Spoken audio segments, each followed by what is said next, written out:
ಮಲಪ್ರಭಾ ನದಿಯ ನವಿಲು ತೀರ್ಥ ಆಣೆಕಟ್ಟಿನಿಂದ ನದಿಗೆ ನೀರು ಬಿಡುಗಡೆ, ಹಳೆ ಸೇತುವೆ ಮುಳುಗಡೆ.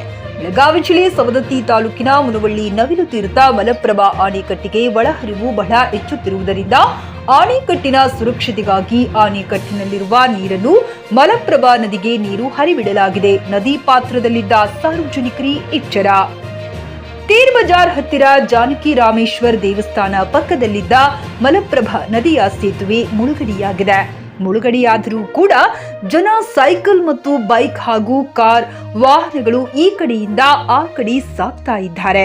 ಒಬ್ಬ ಮಹಿಳೆ ತನ್ನ ತಲೆಯ ಮೇಲೆ ಹಾಲಿನ ಬುಟ್ಟಿ ಹೊತ್ತುಕೊಂಡು ಸೇತುವೆ ಮೇಲೆ ನಡೆದುಕೊಂಡು ಬರುವುದು ನೀವು ಕಾಣಬಹುದು. ಏನಾದರೂ ಆಕಸ್ಮಿಕ ನೀರು ಹೆಚ್ಚಾಗಿ ಬಂದರೆ ಅವರ ಗತಿ ಏನು? ಈ ನದಿಯ ದಡದಲ್ಲಿ ಸಂಬಂಧಪಟ್ಟ ಅಧಿಕಾರಿ ಇಲ್ಲ ಜನ ಓಡಾಡುವುದು ಬಿಟ್ಟಿಲ್ಲ.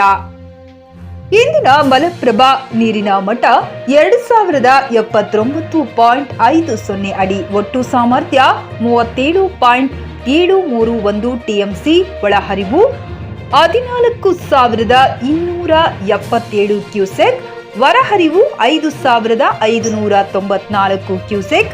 ನದಿ 5,000 ಕ್ಯೂಸೆಕ್. ಬಾಳೆಕುಂದ್ರಿ ಕಾಲುವೆ ಎಂಎಲ್ಬಿಸಿ 400 ಕ್ಯೂಸೆಕ್ಸ್ ಬಿಡಲಾಗಿದೆ. ನದಿಯ ದಡದಲ್ಲಿದ್ದ ಸಾರ್ವಜನಿಕರು ಎಚ್ಚರ ವಹಿಸಬೇಕು. ಎಂಡಿ ಸೋಹಿಲ್, ಬಾಯರ್ಕದಾರ, ಜೆಕೆ ನ್ಯೂಸ್ ಕನ್ನಡ, ರಾಮದುರ್ಗ.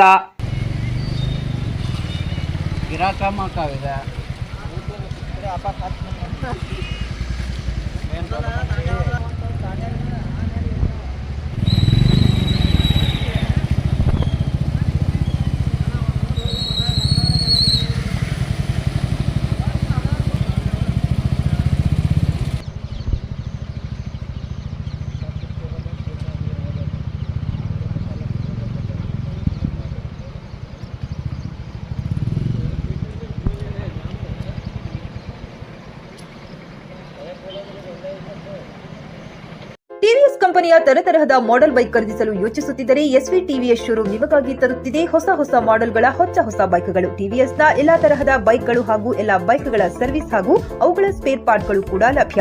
ಹಾಗಿದ್ರೆ ಹಿಂದೆ ಭೇಟಿ ನೀಡಿ. ಎಸ್ವಿ ಟಿವಿಎಸ್ ಶೋರೂಮ್ ಮಾಲೀಕರು Lokesh RJ, Bharat petrol bunk ಎದುರುಗಡೆ, ನಾಗಲಕ್ಷ್ಮಿ ದಾಬಾ ಹತ್ತಿರ, ಗುಲ್ಬರ್ಗಾ ರೋಡ್, ಹುಮ್ನಾಬಾದ್. ನಿಮ್ಮ ಬೈಕ್ ಅನ್ನು ಕಾಯ್ದಿರಿಸಿಕೊಳ್ಳಲು ಹಿಂದೆ ಸಂಪರ್ಕಿಸಿ 8494951009 ಅಥವಾ 08483